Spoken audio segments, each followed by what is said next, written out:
Young adults portraying Gaspar, Balthasar, and Melchior visited Divine Mercy Parish in Vineland, New Jersey on Sunday, January 2nd for the Solemnity of the Epiphany Mass, which celebrates the night a star led the three kings to visit baby Jesus, bringing with them gifts of gold, frankincense, and myrrh. I like the story of them going out to the desert, following the star, and then finding Jesus, and then being able to give him the gifts of pretty much health, wealth, and prosperity.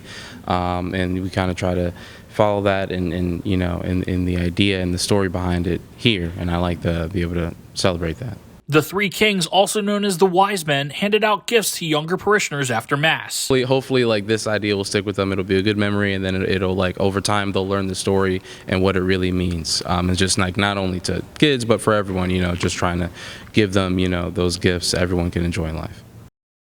From Vineland, New Jersey, I'm Dave Hernandez for the Catholic Star Herald.